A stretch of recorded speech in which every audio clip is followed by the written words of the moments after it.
जय हिंद, नमस्कार। आप सभी का हार्दिक स्वागत है आपके अपने परिवार रोजगार विद प्रमोद यूट्यूब चैनल पर। मेरे प्यारे दोस्तों, हम लोग इस वीडियो में रेलवे परीक्षा की तैयारी कर रहे हैं। जैसे हमारे सामने आरआरबी ग्रुप डी है, एनटीपीसी है, इन दोनों परीक्षाओं को मद्देनज़र रखते हुए हम लोग मैथ का प्रीवियस ईयर के क्वेश्चन का प्रैक्टिस कर रहे हैं। ठीक है दोस्तों, जितने भी क्वेश्चन अभी तक पूछे गए हैं उन सभी का हम लोग 1 बाय 1 क्वेश्चन का प्रैक्टिस कर रहे हैं साथियों। आज का जो सेट होगा प्यारे साथियों 129 नंबर का सेट होगा और ये देख रहे हैं आप लोग 13/9/2022 के सेकेंड शिफ्ट में जो क्वेश्चन आया था वही हमने इस वीडियो में लिया है। सोर्सेज की बात करें दोस्तों तो रुखमरी प्रकाशन का जो बुक आता है उसी से हमने यह क्वेश्चन लिया है वॉल्यूम 2 से। बात क्लियर है दोस्तों? तो आप लोग तैयार रहिए पेपर और पेन लेकर। एक बार सभी लोग बता देंगे क्या आप लोग तैयार हैं? तैयार हैं साथियों? शुरुआत किया जाए। तो चलिए ज़्यादा हम बात नहीं करेंगे दोस्तों, आइए पहला क्वेश्चन से हम लोग शुरुआत करते हैं। पहला ही क्वेश्चन आप लोगों के स्क्रीन पर दिख रहा है, आप सभी लोग इसका आंसर बताएंगे क्या होगा। देखिए इसमें कहा गया कि प्रेक्षण 3, 6, 8, 10, 12, 14, 18, 24 और 31 का समांतर माध्य ज्ञात कीजिए। तो देखिए समांतर माध्य कोई अलग चीज़ नहीं होता है। समांतर माध्य कहिए या फिर माध्य कहिए या फिर औसत कहिए, ये तीनों का मतलब एक ही होता है।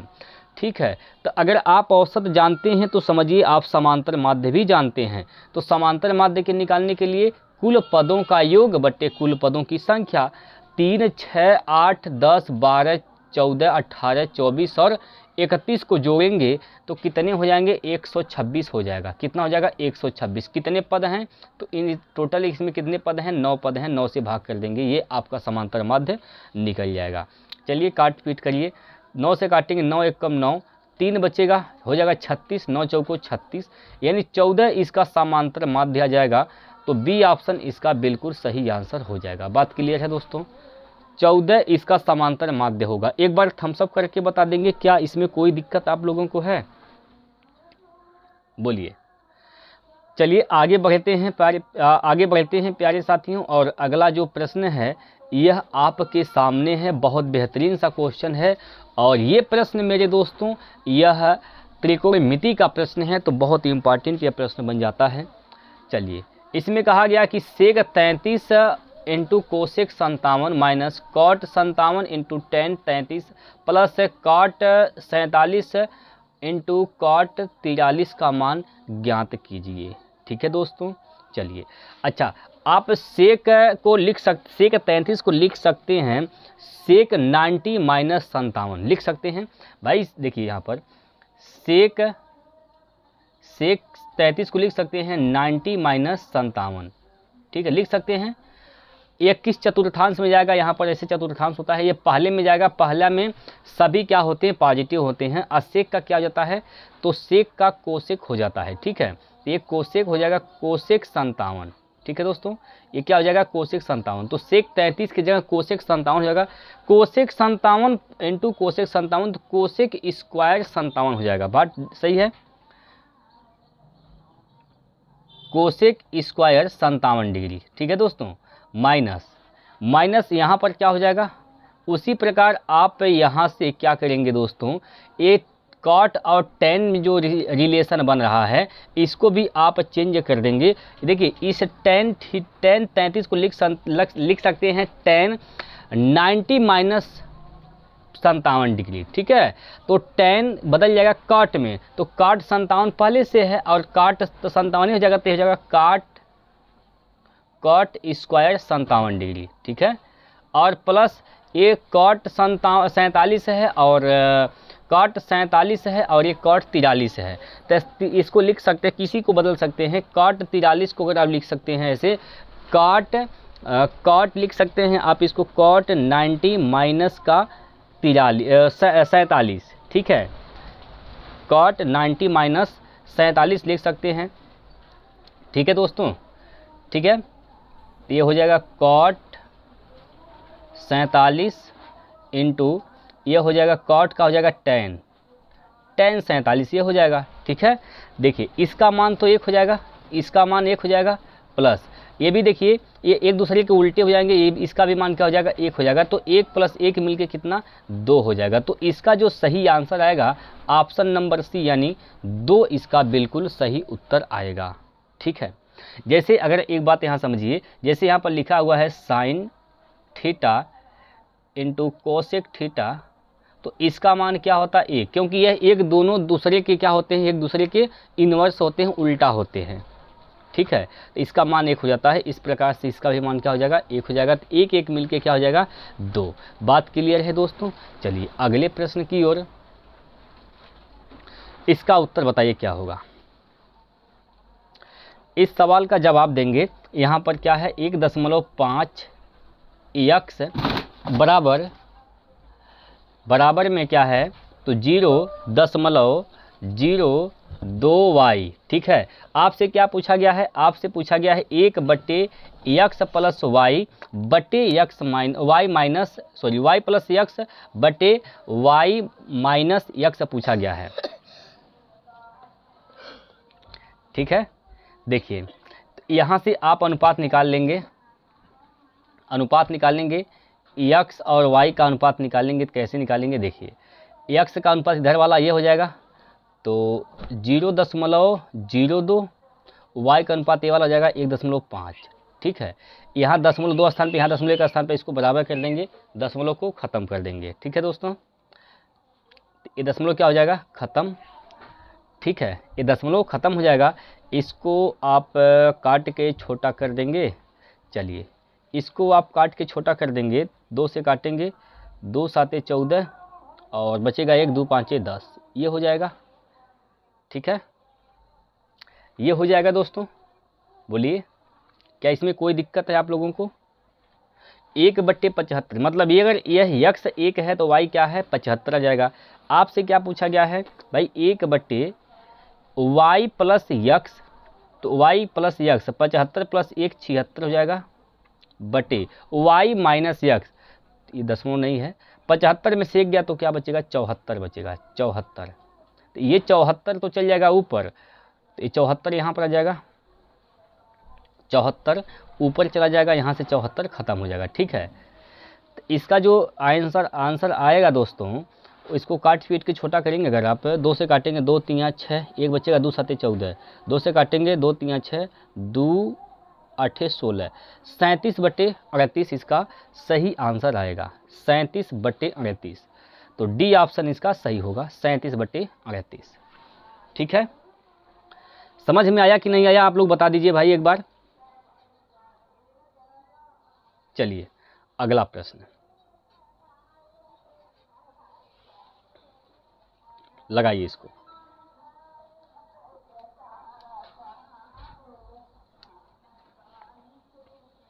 देखिए यदि किसी यात्रा का 1/3 हिस्सा 25 किलोमीटर प्रति घंटा की चाल से, यात्रा का अगला 1/3 हिस्सा 40 किलोमीटर प्रति घंटा की चाल से, शेष यात्रा 50 किलोमीटर प्रति घंटा की चाल से तय की जाती है। पूरी यात्रा के लिए औसत चाल किलोमीटर प्रति घंटा में 1 दशमलव स्थान तक पूर्णांकित करना है, बताइए क्या होगा। तो देखिए इसका शॉर्टकट तरीका मैं बता रहा हूँ, सिंपल सा तरीका दोस्तों बता रहा हूँ। यहाँ पर यहाँ से आप क्या करिए 25 है, ठीक है, और 40 और क्या है 50 है, इन तीनों से कटने वाला एक संख्या ले लीजिए, वही आपका क्या हो जाएगा टोटल दूरी हो जाएगा। तो इन तीनों से कटने वाली जो संख्या होगी इसका लसा होगा। ठीक है, तो लसा इसका क्या हो जाएगा, इसका लसा आ जाएगा 600। ठीक है, क्या हो जाएगा इसका लसा 600 हो जाएगा। 25 से काटेंगे तो 25 चौका 100, 25 चौका 100 हो जाएगा, कितनी बार में जाएगा, इसका लसा 600 होगा, इसका लसा दोस्तों 200 ही आएगा। ठीक है, लसा 200 आएगा, लसा इसका 200 आ जाएगा। ठीक है, लसा 200 आएगा। ठीक है दोस्तों, 25 8 200, 40 से काटेंगे तो 4 पंजे 20, 5 बार में कट जाएगा यहाँ पर, और इससे 50 से काटेंगे 50 चौको 200। ठीक है, इसका लसा 200 आएगा। ठीक है दोस्तों, अब देखिए ये कितने चाल हैं, 3 चाल हैं, तो आप क्या करिए इस जो लसा आया है वही दूरी आपका है, इसी में आप 3 से गुना कर देंगे। क्यों 3 से गुना किया हमने? क्योंकि चाल कितनी है? 3 है। अब आपको भाग, ये टोटल दूरी हो गया, टोटल समय से भाग कर देंगे तो यह 8 + 5 + 4, तो 8 5 13 4 17। तो आपको क्या करना है? 17 से यहाँ पर भाग कर देना है। 3 दूना 6, ये हो जाएगा 600 बटे में 17। 17 से भाग करेंगे, 17 तियाँ 51, 17 तियाँ 51, क्या बचेगा? 9, हो जाएगा 90। 17 5 85, 17 5 85 यानी 35 दशमलव कुछ आएगा। ठीक है, किस ऑप्शन में है? 35 दशमलव कुछ, यानी ऑप्शन नंबर डी में है, यही इसका सही जवाब हो जाएगा। ठीक है दोस्तों, ऑप्शन नंबर डी। क्या इसमें कोई दिक्कत? ऐसे सवाल आप लोग बना पाएंगे? बताइए, कर पाएंगे दोस्तों? आइए इस सवाल को हल करिए। तब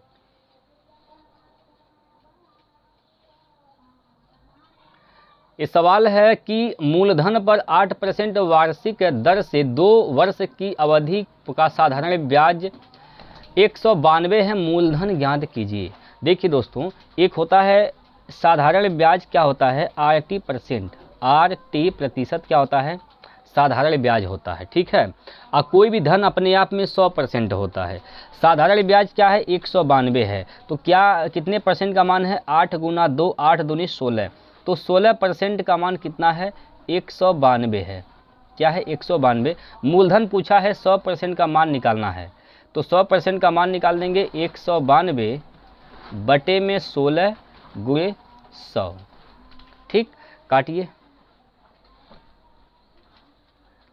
16 से काटेंगे, 16 एक कम 16 और 16 कम 16 3 बचेगा, हो जाएगा 32, 16 दूना 32, तो 12 × 100 यानी 1200। तो इसका मूलधन क्या है? 1200 रुपये हैं। सी ऑप्शन सही है। कोई दिक्कत इसमें? बोलिए सर, कोई दिक्कत इसमें? क्या इस सवाल में आपको कहीं दिक्कत परेशानी है? चलिए आगे अगला प्रश्न है, इसको लगाइए।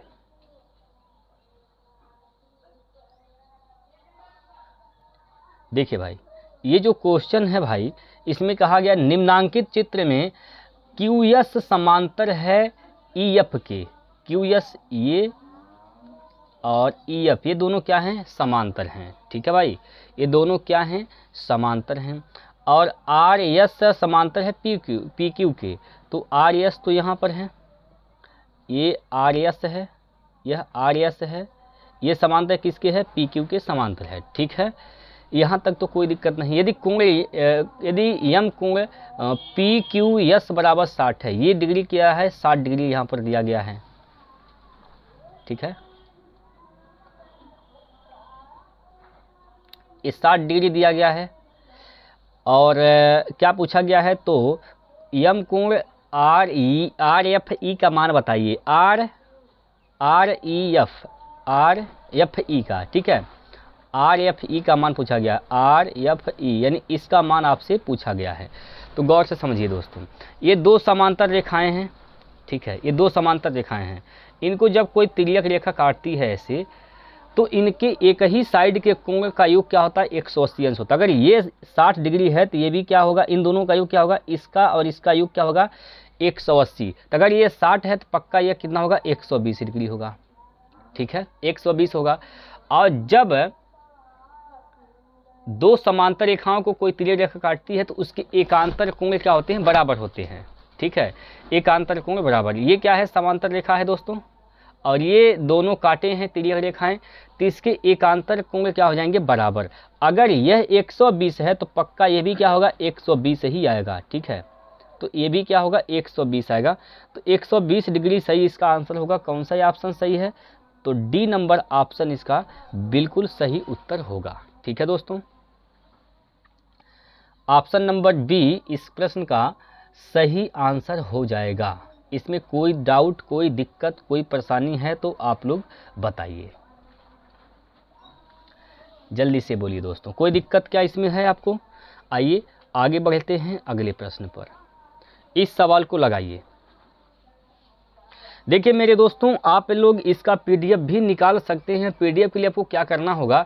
आपको रोजगार विथ प्रमोद, ठीक है, ये रोजगार विथ प्रमोद जो है यही टेलीग्राम चैनल है, तो इस चैनल को आप लोग ज्वाइन कर लीजिए। इसमें सारा का सारा PDF आपको मिल जाएगा। ठीक है, चलिए भाई इसका उत्तर बताइए क्या होगा। देखिए, यदि 63 चॉकलेटों को ए और बी के बीच 4:5 के अनुपात में बांटा जाए तो बी को कितनी चॉकलेट मिलेगी। भाई बी का अनुपात क्या है, 5 है, तो ऑप्शन 5 से कटने वाला होगा। कौन सा ऑप्शन 5 से कट रहा है, तो एक ही ऑप्शन 5 से कटने वाला है, ऑप्शन नंबर बी, यही इसका सही जवाब है। अब आप कहेंगे सर हम तो लगाएंगे, तो कोनो नई बात, कोई सी दिक्कत की बात नहीं है दोस्तों, लगाइए, कोई बात नहीं है। देखिए यहाँ पर टोटल कितने चॉकलेट हैं, 63। टोटल कितने बांटे गए हैं, किस अनुपात में, तो 4 + 5 यानी 9 अनुपात में। 9 अनुपात का मान क्या है, 63 है, तो 1 अनुपात का मान 9 × 7 = 63, 1 अनुपात का मान क्या हो जाएगा, 7 हो जाएगा। अगर 1 अनुपात का मान 7 है तो 5 अनुपात का मान क्या हो जाएगा, 5 से गुना कर देंगे, 5 × 7 = 35, तब पर भी 35 आएगा। ठीक है, हमने देखा भाई 5 से कितने ऑप्शन कट रहे हैं, हमने देखा यहाँ पर 5 से मात्र एक ही ऑप्शन कट रहा था, इसलिए वही इसका सही आंसर है। चलिए अगला प्रश्न देखिए, प्रैक्टिस करने से जो अप्रोच होता है दोस्तों, बेस्ट अप्रोच होता है, वह आप लोगों को समझ में आता है कि कैसे कैसे आप लोग सवाल को सोच सकते हैं, कैसे कैसे आप लोग बना सकते हैं। देखिए हमारा मेन मोटिव क्या होना चाहिए, टाइम बचाना। मेन हमारा यही मोटिव होना चाहिए कि टाइम कैसे बचा पाएंगे हम लोग। टाइम तभी बचा पाएंगे दोस्तों जब आप एडवांस लेवल का सोच रख पाएंगे। देखिए सवाल दुनिया हल करेगी, लेकिन आप उन लोगों से अगर अलग होना चाहते हैं तो आपको स्मार्ट तरीका लगाना पड़ेगा। चलिए यही मैं आप लोगों को सिखाता हूँ। आइए, ये क्वेश्चन आप लोगों के सामने दिया गया है, इसका आंसर बताइए क्या होगा। देखिए इसमें कहा गया कि एक रेलगाड़ी 20 किलोमीटर की दूरी 24 मिनट में तय करती है। यदि उसकी चाल में 5 किलोमीटर प्रति घंटा की वृद्धि होती है तो रेलगाड़ी समान दूरी कितने मिनट में तय करेगी। देखिए भाई गौर से समझिएगा, बहुत महत्वपूर्ण प्रश्न है। 20 किलोमीटर की दूरी है, 24 मिनट में तय करती। पहले आप चाल निकाल लीजिए। चाल यानी स्पीड के लिए क्या करेंगे आप लोग, दूरी बटे समय। दूरी कितना है, 20 किलोमीटर। समय कितना है, तो समय यहाँ पर क्या है बताइए, समय कितना है, 24 मिनट है। तो 24 मिनट को आप घंटा में बदलेंगे, 60 से भाग कर देंगे, 60 चला जाएगा ऊपर। 60 कहाँ चल जाएगा, ऊपर चल जाएगा, यहाँ से तो हट जाएगा। अभी काटेंगे तो ये 60 है, ठीक है, ये 60 है। 12 से काटेंगे, 12 दूनी 24, 12 पंजे 60, 2 से काटेंगे, 2 दहाइयाँ में 20, यानी ये चाल क्या हो जाएगा, 50 किलोमीटर प्रति घंटा।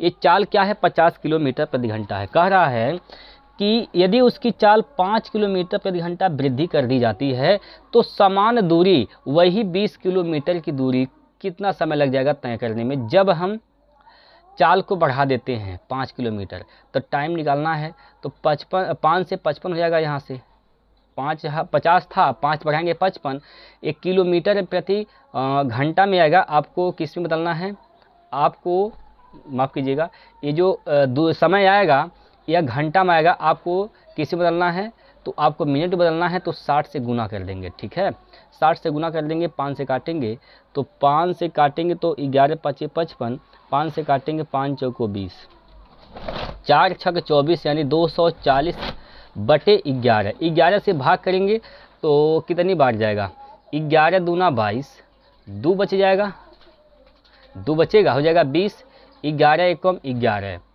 11 × 9 = 20/11, यानी 21 सही 9/11 इसका सही जवाब होगा बी ऑप्शन। ठीक है दोस्तों, 21 सही 9/11 इस प्रश्न का एकदम से सही उत्तर है। चलिए आगे लगाइए इसको।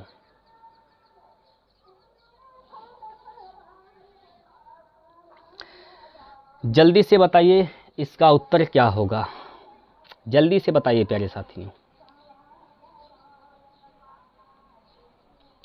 देखिए प्रश्न यहाँ पर दिया गया है कि दो संख्याओं का योग 9 है, उनके वर्गों का योगफल 41 है, संख्याएं ज्ञात कीजिए। मेरे दोस्तों संख्या बताना है, तो आप चाहिए तो मेथड लगा सकते हैं। अब मैं तो कहूँगा सबसे बेस्ट जो तरीका है इस सवाल को हल करने का वह है ऑप्शन मेथड। देखिए दो संख्या ऐसा लेना है कि जिनके योग क्या हो जाए, 9 हो जाए, ठीक है। तो पहला ऑप्शन देखिए, इनका योग क्या हो जाएगा, 9 होगा, ठीक है, 7 + 2 करेंगे 9 होगा, लेकिन इनके वर्गों का योग 41 आना चाहिए। अब भाई 7 का वर्ग करेंगे तो 49 हो जाएगा, 49 में भी 2 का वर्ग यानी 4 जोड़ेंगे तो 41 से ज़्यादा वैसे ही हो गया, तो ये तो आंसर नहीं हो सकता है। दूसरा पाइए, 5 + 4 9 तो हो रहा है, लेकिन 5 और 4 का स्क्वायर करिएगा, 5 का स्क्वायर 25 और 4 का स्क्वायर 16, तो दोनों का योग 41 आना चाहिए। तो 6 5 11 2 1 3 1 4 41 आ भी आ रहा है। ठीक है, यानी दोनों कंडीशन सेटिस्फाई हो रहा है, तो यही इसका सही जवाब हो जाएगा। योग भी कितना है, 41 है। वर्गों का योग करेंगे तो माफ़ कीजिएगा, अगर इनका संख्याओं का योग करेंगे तो 9 आ रहा है, वर्गों का योग अगर करेंगे तो 41 भी आ रहा है, तो यही इसका सही जवाब होगा। ठीक है भाई, यही इस प्रश्न का सही उत्तर हो जाएगा। इसमें कोई दिक्कत परेशानी कोई दिक्कत नहीं होगा, सिंपल सा प्रश्न था। अगला क्वेश्चन है, इसको बनाइए। चलिए भाई जल्दी से बताइए इसका उत्तर क्या होगा, जल्दी से दोस्तों, फास्ट, रैपिड फायर। प्रश्न में कहा गया कि निम्नांकित कॉलम ग्राफ दिए गए वर्षों के दौरान 2 राज्यों की जनसंख्या लाख में दर्शाता है। ग्राफ का अध्ययन करें और कथन का उत्तर दें। भाई राज्य ये है और ये राज्य बी है, बात क्लियर है दोस्तों। आइए हम प्रश्न की ओर चलते हैं। प्रश्न में कहा गया है कि वर्ष 2013 और 2018 में राज्य ए और राज्य बी की कुल जनसंख्या का अंतर बताइए। 2013 में राज्य ए, 2018 में राज्य बी की कुल जनसंख्या का अंतर बताना है। तो आइए 2013 में आते हैं। 2013 में राज्य ए और राज्य बी के बारे में बात किया जाए। 2013 में राज्य ए का कितना है,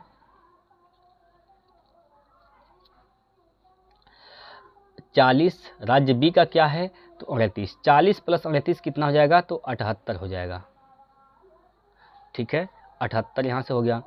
2018 में राज्य ए और राज्य बी, 2018 ये है, इसमें क्या हो जाएगा 52 + 72, तो क्या हो जाएगा यहाँ पर 4 और 7 5 12,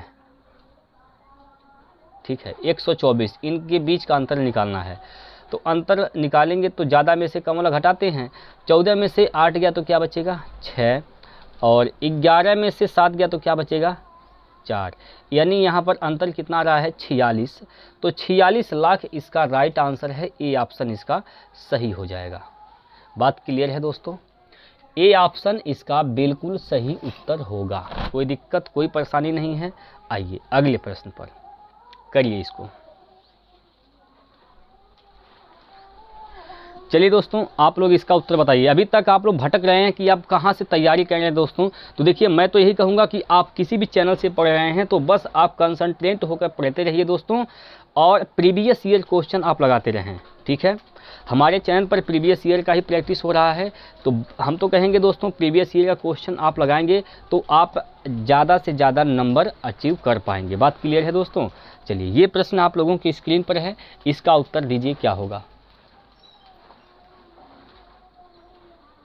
देखिए 2 संख्याओं के योगफल और उनके अंतर का अनुपात कितना है, तो इस 8 संबंधित 3 है। बड़ी संख्या छोटी संख्या का अनुपात बताना है, बड़ी संख्या छोटी संख्या का अनुपात बताना है।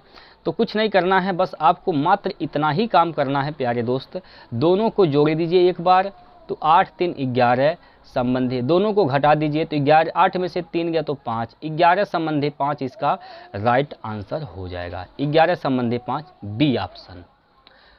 ठीक है, चलिए इतना सिंपल प्रश्न है दोस्त, बस आपको तरीका पता होना चाहिए। चलिए ये प्रश्न है, आप लोग करिए जल्दी से। देखिए इसमें क्या कहा गया है कि भाई 12 पर घात कितने हैं 3 है, तो 12 को आप 3 बार लिख सकते हैं, 3 घात है 3 बार लिख सकते हैं, 12 × 12 × 12। 6 पर घात 2 है तो इसको 6 × 6 लिख सकते हैं।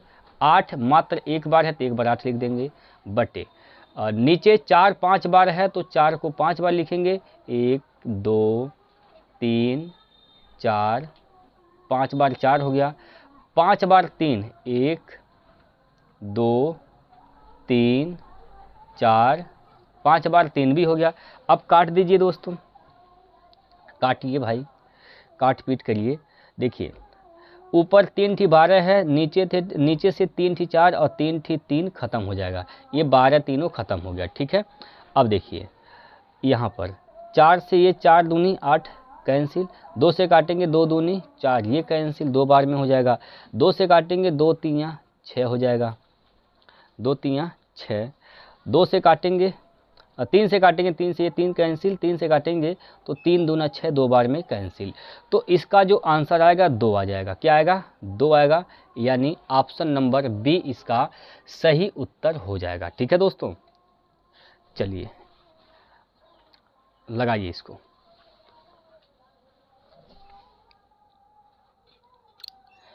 इस सवाल का उत्तर बताइए क्या होगा। प्रश्न में कहा क्या गया है दोस्त? प्रश्न में कहा गया है कि एक आयत की भुजाओं का अनुपात 8 संबंधी 10 है और इसका परिमाप 90 सेंटीमीटर है, तो आयत का क्षेत्रफल बताइए। आयत का क्या बताना है?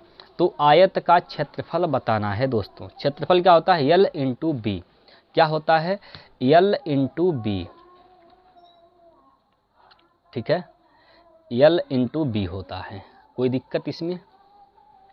देखिए परिमाप दे रखा है 90, आप क्या करिए पहले परिमाप ही निकाल लीजिए भाई। परिमाप क्या होता है? 2 into L plus B, 2 into L plus B मतलब 18। ठीक है, ये अनुपात में आएगा, इसका मान क्या हो जाएगा? 90। 18 5 90, यानी एक अनुपात का मान 5/2 हो जाएगा। एक अनुपात का मान क्या हो जाएगा? तो 5/2 हो जाएगा। इसमें कोई दिक्कत है? बताइए, क्या इसमें कोई दिक्कत है आप सभी लोगों को? कोई दिक्कत नहीं है दोस्तों, बोलिए। इसमें कोई दिक्कत नहीं है। आप भुजा निकाल लीजिए भाई। अगर एक अनुपात का मान इतना है तो 8 अनुपात का मान क्या हो जाएगा? 8 गुणे 5/2 लंबाई हो जाएगा। आप एरिया निकालेंगे, एरिया निकालने के लिए क्या करते हैं? लंबाई गुणे चौड़ाई। ये लंबाई हो गया, चौड़ाई क्या हो जाएगा? 10 अनुपात है, एक अनुपात का मान क्या हो जाएगा? 5/2। ठीक है, देखिए 2 दूनी 4, 4 दूनी 8, 2 बार में कैंसिल, 5 25 25 दूना 50, यानी हो जाएगा 500। ठीक है, तो इसका जो एरिया आएगा, इसका जो क्षेत्रफल आएगा आयत का, वह क्या आ जाएगा? 500 सेंटीमीटर। 500 सेंटीमीटर। ठीक है दोस्तों, 500 सेंटीमीटर स्क्वायर। अगला प्रश्न लगाइए।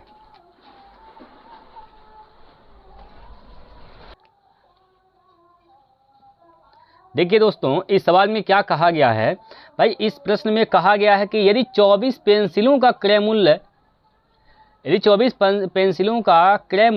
पेंसिलों के विक्रय मूल्य के बराबर है तो प्रतिशत लाभ ज्ञात कीजिए। देखिए प्रश्न सिंपल सा है। इस प्रश्न में कहा जा रहा है कि 24 पेंसिल सीपी किसके बराबर है? 16 पेंसिल के एसपी के बराबर है। ठीक है, तो यहाँ से आप अनुपात निकाल सकते हैं, सीपी और एसपी का अनुपात निकाल सकते हैं।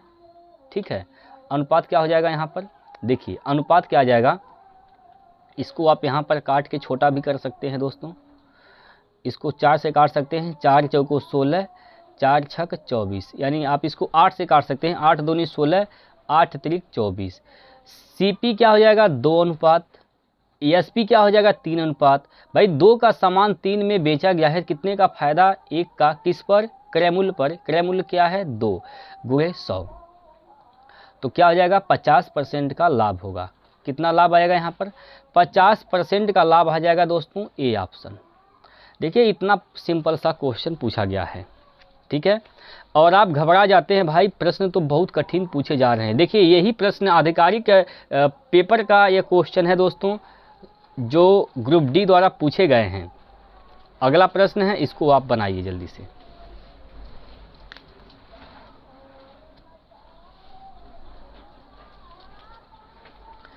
एक पिता की आयु उसके 2 बच्चों की आयु के योग का 3 गुना है। 6 वर्ष बाद उनकी आयु दोनों बच्चों की आयु के योग की 2 गुनी होगी, तो पिता की आयु ज्ञात कीजिए। देखिए एक पिता है, एक पिता यानी फादर है, इसके 2 बच्चे हैं, एक बच्चा ए है और एक बच्चा बी। इनके दोनों का योग का 3 गुना है। अगर यह दोनों बच्चों का अनुपात अगर आयु का अनुपात अगर 1 है तो इसका 3 गुना पिता हो जाएगा। ठीक है, ये अनुपात बन रहा है। 6 वर्ष बाद यानी 6 साल बाद जब जाएंगे दोस्तों, 6 साल बाद जब जाएंगे तो होगा क्या, 6 साल बाद क्या होगा दोस्तों, देखिए अगर आप इसको अनुपात हटाएंगे तो नियतांक लगाते हैं, ये 3x हो जाएगा और ये क्या हो जाएगा, x हो जाएगा। भाई 6 साल बाद तो 6 साल पिता का उम्र बढ़ेगा, तो वर्तमान में क्या है 3x है, 3x प्लस 6 साल, 6 साल बाद पिता की जो उम्र है दोनों बच्चों की आयु के 2 गुना होगी। भाई दोनों बच्चे की आयु क्या हो जाएगी, x तो है ही है भाई, 2 बच्चे हैं, एक बच्चे का 6 साल बढ़ेगा उम्र, एक बच्चे का 6 साल बढ़ेगा, कि कितना यहाँ पर दोनों का उम्र कितना बढ़ेगा 12 साल, तो x प्लस 12 हो जाएगा 6 साल बाद दोनों का आयु। ठीक है, तो इसकी आयु का क्या हो जाएगा 2 गुना है पिता की आयु। बस यही आपके सामने दिया गया है। अब पिता की आयु पूछा गया है, तो देखिए पिता की आयु आपको निकालना है दोस्तों, तो क्या करेंगे 3x प्लस का 6 बराबर 2x प्लस का 12 दूना 24 हो जाएगा। 3x 2x इधर लेकर जाएंगे तो 3x में से 2x घटाएंगे तो क्या बचेगा, x बचेगा, बराबर 6 इधर लाएंगे तो 18 6 24, x का मान 18 आ जाएगा। अगर x का मान 18 है तो हमें तो 3x का मान निकालना है, तो 3 गुणे 18 कर देंगे तो 18 तियाँ क्या हो जाएगा 54, 18 तियाँ 54 यानी कौन सा ऑप्शन है, बी ऑप्शन। ठीक है, 18 तियाँ 54 इसका राइट आंसर हो जाएगा। बात क्लियर है दोस्तों, बोलिए, इसमें कोई दिक्कत नहीं होगा। आइए अगला प्रश्न है, इसको लगाइए जल्दी से, आप लोग लगाइए इस सवाल को।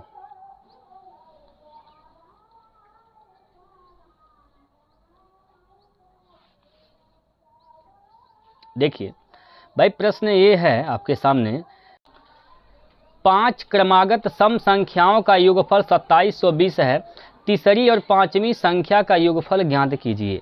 तो देखिए दोस्तों कैसे लगाना है इस सवाल को।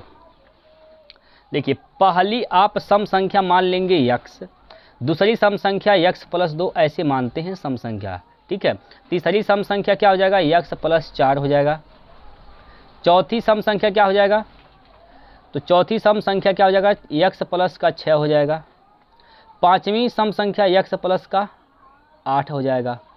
ठीक है, ये 5 क्रमागत सम संख्याएं हो गई। ठीक है दोस्तों, इनका योग कितना दिया है, तो इनका योग दिया गया है 2720, 2720 के बराबर दिया गया है इन सभी का योगफल। ठीक है, चलिए अब इसको जोड़ दीजिए, सबका योगफल है तो आप जोड़ेंगे सभी को, इसको सभी को जोड़ेंगे। ठीक है, सबको जोड़ेंगे तो 1x 2x 3x 4x 5x, यहाँ पर 5x हो जाएगा, 5x प्लस 8 6 14, 14 4 18 2 20। ठीक है, यहाँ पर हो जाएगा 20 बराबर 2720, 2720। तो 5x बराबर क्या हो जाएगा, 20 इधर जाएगा घर जाएगा तो हो जाएगा 2700, 2700। x का मान निकालेंगे तो 5 से भाग कर देंगे, 5 पचे 25 और क्या बचेगा, 5 पचे 25 2 बचेगा, 5 चौको 20 यानी 540 हो जाएगा x का मान। आपसे पूछा गया कि तीसरी और 5वीं संख्या का योग बताइए। भाई पहली संख्या ये है, देखिए पहली संख्या ये है, दूसरी संख्या ये है, तीसरी संख्या ये है। तीसरी संख्या क्या है, तो तीसरी संख्या यहाँ पर दिया गया है x प्लस 4 प्लस तीसरी और 5वीं संख्या, 5वीं संख्या क्या है, ये है x प्लस 8। इनका सम पूछा गया है तो ये क्या हो जाएगा, इनका सम आपसे पूछा गया है, बताइए क्या हो जाएगा, x 2x प्लस 8 6 14, 2 गुणे x का मान क्या है 540 है, इसमें 14 जोड़ना है तो 54 दूना 108 यानी 1080 हो जाएगा, प्लस का 14 जोड़ेंगे अगर तो 1094 आ जाएगा, 1094 1094 आएगा दोस्तों। 8 4 माफ़ कीजिएगा दोस्तों, ये 12 होगा।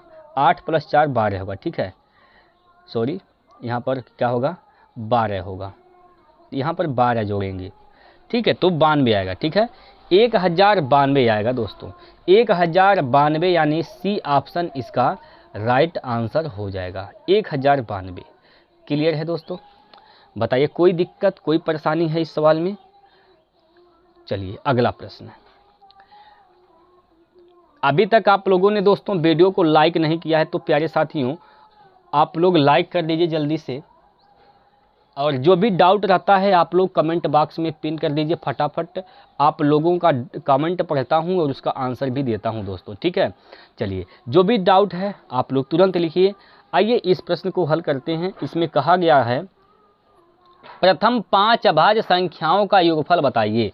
अब दोस्तों अभाज्य संख्या निकालने का कोई ट्रिक नहीं होता है, बस आपको उसको याद ही करने होते हैं। तो प्रथम 5 अभाज्य संख्या का योगफल पूछा गया है। सबसे पहला अभाज्य संख्या क्या होती है?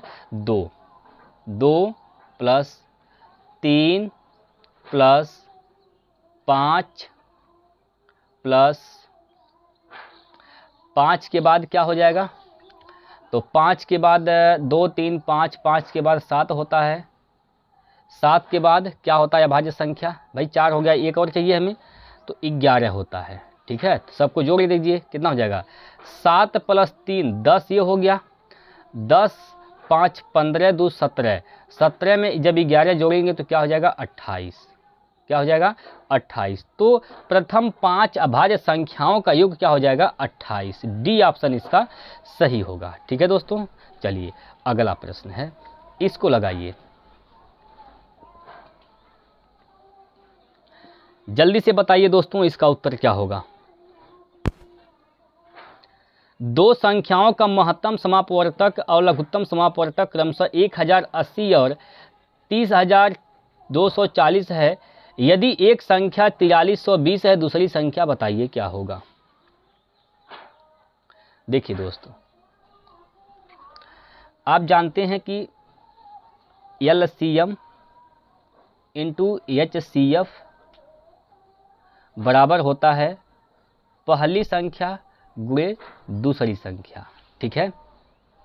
ठीक है दोस्तों, देखिए अब अगर आप या फिर आप ऐसे भी कर सकते हैं पहली संख्या गुणे दूसरी संख्या बराबर LCM × HCF।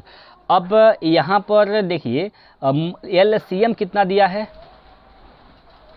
30,240। HCF क्या है? 1080 है। पहली संख्या कितना है? 4320 है। दूसरी संख्या आपसे पूछा गया है, ठीक है। दूसरी संख्या यहाँ पर आपसे पूछा गया है दोस्तों, तो क्या होगा? सब यहाँ पर देखिए काटेंगे, 0 से 0 ये कैंसिल हो जाएगा, ठीक है। और किससे कटेगा? इसको किससे काटेंगे? 8 से काट दीजिए। 8 पंजे 40 और 8 चौको 32। 8 से काटेंगे, ये कटेगा 8 से? नहीं, ये नहीं कटेगा। इसको काटिए 8 से, ये कट जाएगा। 8 से काटेंगे तो 8 त्रिक 24, 8 त्रिक 24, 6 बचेगा, हो जाएगा 62। 8 अठाए नहीं, 8 7 56, 6 बचेगा, 8 अठाए 64, ठीक है। अब किससे काटेंगे? 9 से काट दीजिए। 9 छक्का 54। 9 से काटेंगे, 9 से काटेंगे तो 9 कम 9, 9 दूनी 18, 12 9 108। अच्छा 6 से काट देंगे, यहाँ पर कट जाएगा पूरा। 6 दूनी 12, 2 बार में कट गया, ठीक है। 2 बार में यह कैंसिल हो जाएगा दोस्तों। 6 दूनी 12, क्लियर है। चलिए गुना करना है यहाँ पर 0।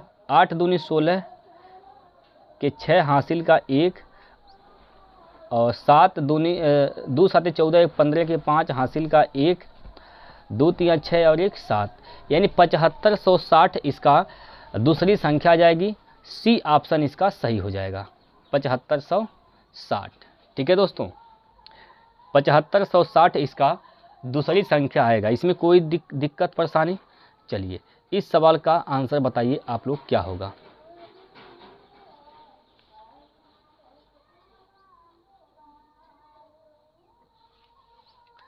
देखिए भाई, ये सवाल आप लोगों के स्क्रीन पर दिया गया है। ये इसमें कहा गया कि 5 पर घात 5 है। 5 पे कितने घात है? तो 5 पर 5 घात है, गुणे इसको लिख सकते हैं 125 को 5 पर घात 3, और इस पर भी घात माइनस का 2/3 है, गुणे इसको लिख सकते हैं 25 को 5 पर घात 2, और इस पर भी घात क्या है? माइनस का 1/2। ठीक है, कोई दिक्कत इसमें? कोई दिक्कत नहीं। ये 2 से ये 2 कैंसिल हो जाएगा, ये 3 से ये 3 कैंसिल हो जाएगा। ये हो जाएगा 5 पर घात कितना? 5, गुणे 5 पर घात कितना? तो माइनस का 2, गुणे 5 पर घात कितना? तो माइनस का 1। अगर आधार समान होता है तो घात जुट जाते हैं। ठीक है, सबका आधार क्या है? सेम है, 5 5 है। तो घात 5 पर घात क्या हो जाएगा? 5 - 2 - 1, तो -2 - 1 -3, 5 में से 3 घटाएंगे तो क्या हो जाएगा? 2। तो 5 पर घात 2 का मान क्या होता है? 25 होता है। तो 25 इसका सही जवाब होगा। क्या हो जाएगा?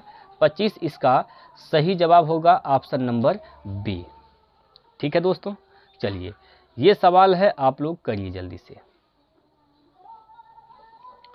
प्रश्न नंबर 20वां आप लोगों के सामने दिया गया है दोस्तों, आप लोग इसका उत्तर बताइए क्या होगा। देखिए दोस्तों,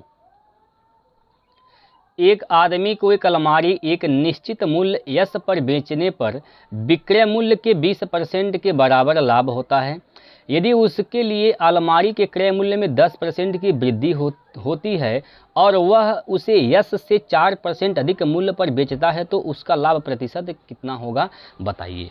आइए दोस्तों, इसका जो सिंपल मेथड है वह मैं आप लोगों के साथ शेयर करना चाहता हूं। तो देखिए, ये 20% का टोटल खेल है। यहाँ पर 20% का मतलब 1/5 होता है। ठीक है, अगर सेलिंग प्राइस यानी ये किसका है? 20% सेलिंग प्राइस का। 20% का मतलब 1/5। अगर सेलिंग प्राइस यानी विक्रय मूल्य अगर 5 अनुपात है, जिसमें 1 का लाभ हुआ है, तो खरीदा कितने में गया होगा? इसको भाई खरीदा कितना में गया होगा? 4 अनुपात में। इसका आप अनुपात निकालेंगे, तो अनुपात जब निकालेंगे तो यहाँ पर 2 जीरो बढ़ा देंगे, इसके मान में कोई परिवर्तन नहीं होगा। आगे कहा गया, यदि उसके अलमारी के क्रय मूल्य में 10% की वृद्धि होती है। भाई अलमारी का क्रय मूल्य 10% वृद्धि कर देंगे, 10% का मान क्या हो जाएगा? 40। तो जब 40 का वृद्धि करेंगे तो ये क्या हो जाएगा? 440 हो जाएगा, 440।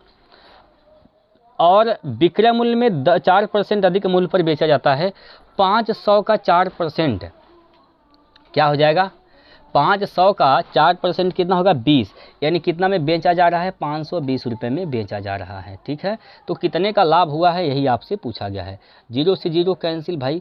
अभी इसको काटेंगे 2 से, तो 22 दूना 44, 2 से काटेंगे तो 2 दूनी 4,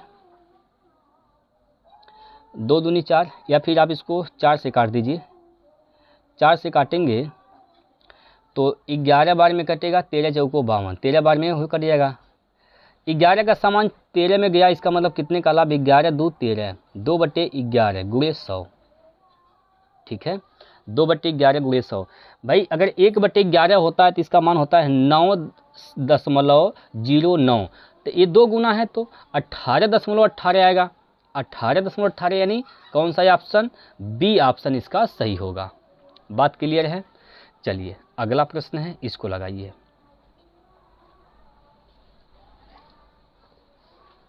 इसका जवाब दीजिए दोस्तों जल्दी से।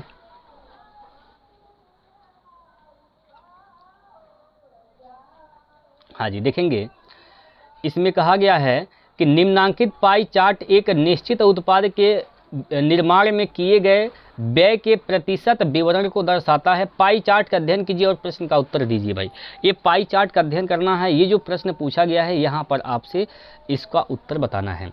प्रश्न ये है, प्रश्न क्या है?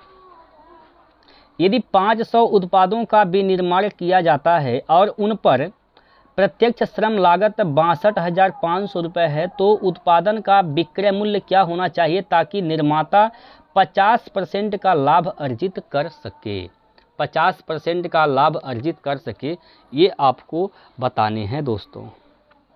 जल्दी से बता दीजिए क्या होगा इसका सही जवाब।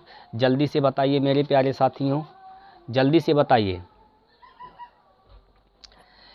फास्ट फास्ट फास्ट, जितना जल्दी हो सके आप लोग इसका उत्तर बताइए। देखिए ध्यान से समझिए दोस्तों, बहुत ध्यान से समझेंगे, बहुत ध्यान से समझेंगे मेरे प्यारे साथियों। यहाँ पर प्रत्यक्ष श्रम लागत क्या है? तो प्रत्यक्ष श्रम लागत क्या है, ये इसको क्या बोलेंगे हम लोग, इसको बोला जाएगा डायरेक्ट लेबर कास्ट। तो डायरेक्ट लेबर कास्ट यहाँ पर क्या है, डायरेक्ट लेबर कास्ट ये 30% है, 30% का मान दिया गया है भाई। यहाँ पर 62,500 दिया गया है और ये 30% का मान है, तो 1% का मान ये हो जाएगा। कोई दिक्कत यहाँ पर, कोई दिक्कत है तो बताइए। 1% का मान यहाँ पर आ जाएगा, ठीक है। हमें क्या करना है, हमें 100% का मान निकालना है, ये हो जाएगा अब 100% का मान यानी क्रय मूल्य। आपसे कहा गया है बताइए इसको कितना में बेचा जाना चाहिए ताकि 50% का लाभ हो जाए। तो मेरे दोस्तों कुछ नहीं करना है, इसमें आपको 150% का मान निकाल देना है, 150/100 कर देना है। कोई डाउट यहाँ पर बताइए, कोई डाउट? लेकिन ये जो दाम आ रहा है ये 500 का आ रहा है, लेकिन हमें 1 का बताना है। तो आप क्या करेंगे, यहाँ पर इसमें 500 से भाग कर देंगे तो यहाँ पर एक वस्तु का दाम निकल कर आ जाएगा। बस ये आपको करना था दोस्तों। देखिए काट पीट करिए, 100 से ये 100 कैंसिल हो जाएंगे और यहाँ से 2 जीरो, ये 2 जीरो यहाँ पर कैंसिल हो जाएंगे। 3 से काट देंगे, ये 3 कैंसिल, जीरो कट जाएगा, ये 0 से 0। अब 5 गुणे 3 15, 15 से ये 15 कैंसिल हो जाएगा। तो 625 रुपया इसका सही जवाब आ जाएगा, 625 रुपये, ठीक है। वो कीमत क्या होना चाहिए, उसका विक्रय मूल्य क्या होना चाहिए, तो 625 रुपये होना चाहिए। बी ऑप्शन इसका सही है, बी ऑप्शन इसका प्यारे साथियों सही आंसर है। इस सवाल का उत्तर बताइए, जल्दी से लगाइए। देखिए यदि एक व्यक्ति 10.5 किलोमीटर की दूरी 2 घंटे में तय करता है, वह समान चाल से 5 घंटे में कितनी दूरी तय करेगा? तो आप पहले क्या करिए, आप क्या करिए दोस्तों, पहले आप चाल निकाल लीजिए। क्या निकालेंगे? चाल निकालेंगे। तो स्पीड निकालने के लिए क्या करते हैं, दूरी बटे समय 2 से भाग कर देंगे, ठीक है। देखिए यहाँ पर 2 से काटेंगे तो 2 5 10, नहीं इसको बस इतना ही रहने दीजिए, ठीक है। यह आपका स्पीड आ गया। अब 5 घंटे में अगर तय करना है वही दूरी, ठीक है, 5 घंटे में कितनी दूरी तय किया जाएगा, माफ़ कीजिएगा 5 घंटे में कितनी दूरी तय किया जाएगा यह पूछा गया। चाल वही है, चाल क्या है, यही है। तो दूरी निकालने के लिए चाल गुना समय करते हैं। चाल क्या है, 10.5 है बटे 2। समय क्या है, 5 है। समय क्या है, तो समय 5 है। इसको काटेंगे 2 से, 2 पंजे 10, 10 2 1 कम 2, ये क्या हो जाएगा, 5 से गुना करेंगे, 5 1 कम 5, 5 पच्चे 25, यानी 25.5 किलोमीटर दूरी तय करेगा। 25.5 किलोमीटर दूरी तय कर लेगा।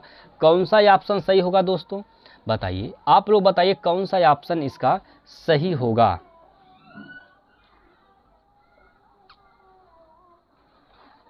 सॉरी दोस्तों, यहाँ पर 2 से भाग करना है, माफ़ कीजिएगा गलती हो गया, यहाँ पर 2 से भाग करना है हमें। अच्छा 2 से भाग करना है हमें दोस्तों, यहाँ पर 2 से भाग करेंगे हम लोग तो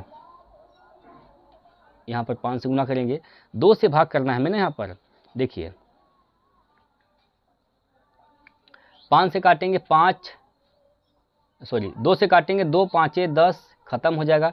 2 दूनी 4, 1 बचेगा, 2 5 10, ठीक है, यानी 5.25 बार में जाएगा। इसमें 5 से गुना करेंगे, 5 पच्चे 25 के 5 हासिल का 2, 5 दूनी 10, 2 12 के 2 हासिल का 1, 5 पच्चे 25, 1 26.2 स्थान पर, तो 26.25 इसका सही जवाब होगा। 26.25, ठीक है दोस्तों, ये इसका सही जवाब होगा दोस्तों, option number D number option इसका बिल्कुल सही उत्तर आएगा। चलिए ये प्रश्न है आप लोगों के सामने, बताइए इसका आंसर क्या होगा।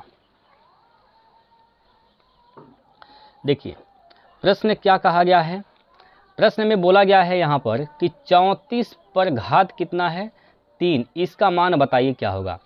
34 गुणे 34 गुणे 34 करना है आपको, क्या करना है, 34 गुणे 34 गुणे 34 करना है, ऐसे 34 गुणे 34 गुणे 34 करना है, 34 का क्यूब निकालना है। तो देखिए दोस्तों, सिंपल सा तरीका मैं आप लोगों को बता रहा हूँ, आपको इसमें डिजिट सम लगा देना है। क्या लगा देना है?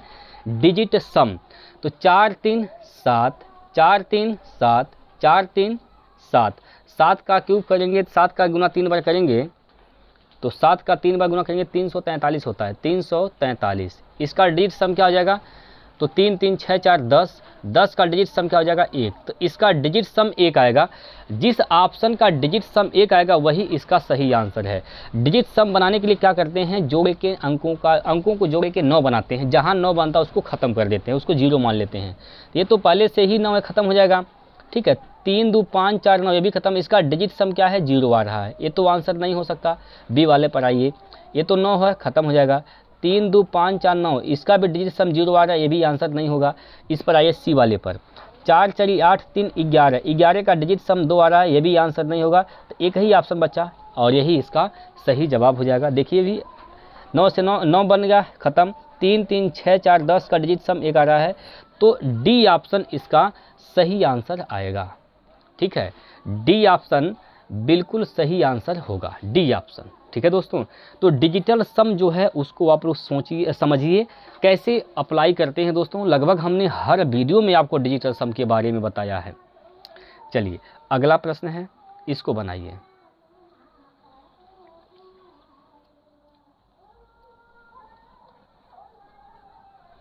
देखिए इस सवाल में क्या बोला जा रहा है साथियों।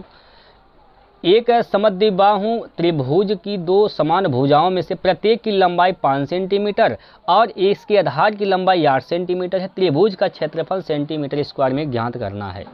देखिए त्रिभुज का क्षेत्रफल निकालने के लिए करते क्या हैं, त्रिभुज का क्षेत्रफल का फार्मूला ये लगाते हैं, ठीक है।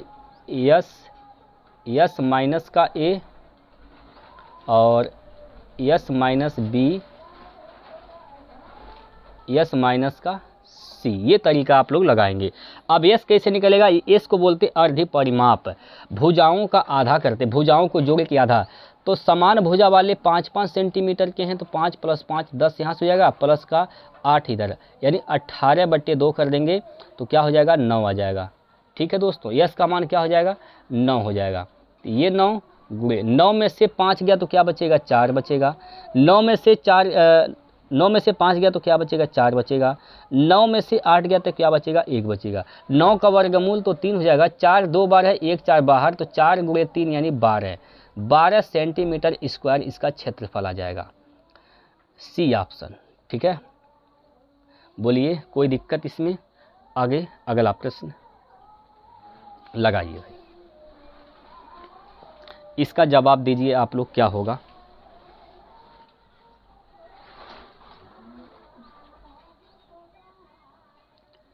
निम्नांकित चित्र में त्रिभुज ABC में DE समांतर है BC के।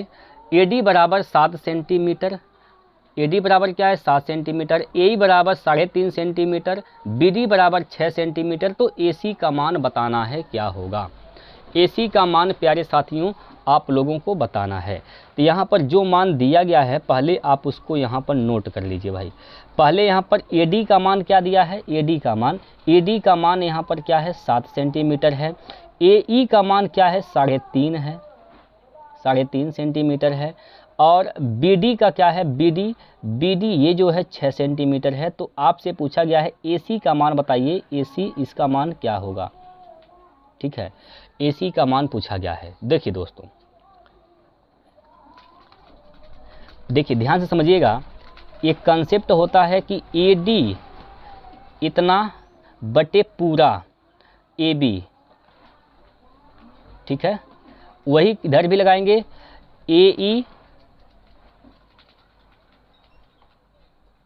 AE बटे पूरा AC, AE बटे AC। तो AD क्या है? 7 है। AB क्या है? पूरा क्या हो जाएगा? पूरा यहाँ पर अगर 6 है, ये 7 है, तो ये पूरा क्या हो जाएगा? 13 हो जाएगा। पूरा क्या हो जाएगा? 13 बराबर AE कितना है? 3.5 है। AC निकालना है, 7 से भाग देंगे तो 7 पंजे 35, 5 बार में जाएगा 13 5 65। AC का मान 6.5 आ जाएगा। AC का मान क्या आ जाएगा? 6.5 सेंटीमीटर। तो 6.5 सेंटीमीटर किस ऑप्शन में है? C ऑप्शन में है, और यही इसका सही जवाब हो जाएगा। ठीक है दोस्तों, चलिए अगला प्रश्न है, और यही आज के सेट का लास्ट प्रश्न भी है दोस्तों। तो आप सभी लोग इसका उत्तर बताइए क्या होगा, जल्दी से बताइए, टाइप करिए फटाफट। देखिए इस सवाल में बोला जा रहा है, यदि एक व्यक्ति और उसके पुत्र की आयु का योग क्या है? 68 वर्ष है। एक व्यक्ति है और एक उसका एक पुत्र है, उसकी दोनों की आयु का योग क्या है? 68 साल है। 5 वर्ष बाद व्यक्ति की आयु उसके पुत्र की आयु की 5 गुनी हो जाएगी। अच्छा, यहाँ पर ये बात बोला गया है कि यहाँ पर फादर है और यहाँ सन है। 5 साल बाद उनका जो अनुपात है वो कितना हो जाएगा? 5 गुना होगा। अगर यह 1 होगा तो ये क्या हो जाएगा? 5 हो जाएगा। ये 5 साल बाद, तो 5 साल बाद इनका युग क्या हो जाएगा भाई? 5 साल पिता का उम्र बढ़ेगा, 5 साल पुत्र का, तो 5 + 5 यानी 10 साल उम्र बढ़ जाएगा। तो 10 और प्लस 68 क्या हो जाएगा? 78। 78 अनुपात। 5 + 1 6, 6 अनुपात का मान क्या है? 78 हो जाएगा। तो 1 अनुपात का मान 12 हो जाएगा। अगर 1 अनुपात का मान 12 है तो पुत्र की वर्तमान आयु पूछा है, तो पुत्र 1 अनुपात का मान 12 आ गया। लेकिन ये 5 साल बाद का उम्र है, तो इसमें से 5 साल घटा देंगे तो 7 5 12 होता है। तो पुत्र की वर्तमान आयु क्या हो जाएगी? 7 हो जाएगी दोस्तों। सॉरी, माफ़ कीजिएगा दोस्तों, 78 है ना यहाँ पर, तो 13 छक 78 होता है। 13 छक 78 यहाँ पर होगा, 13 बार में जाएगा। ठीक है, 13 छक, माफ़ कीजिएगा, 13 होगा यहाँ पर। ठीक है, ये 5 साल बाद का उम्र है, लेकिन आपसे वर्तमान पूछा गया है, तो 5 साल इसमें से घटा देंगे तो 8 5 13, 8 वर्ष पुत्र की आयु पता चल जाएगी। ठीक है, पुत्र की वर्तमान आयु क्या हो जाएगी? 8 साल। C ऑप्शन इसका सही हो जाएगा दोस्तों। ठीक है, C ऑप्शन इसका एकदम से सही उत्तर होगा। हमने 26 प्रश्न किया है दोस्तों। अब आप लोग ज़रा बता दीजिए कमेंट बॉक्स में कि इन 26 के 26 प्रश्नों में से ऐसे कितने प्रश्न हैं जो आप लोगों ने खुद बना पाए हैं। कमेंट बॉक्स में दोस्तों आप सभी लोग इसका आंसर देंगे।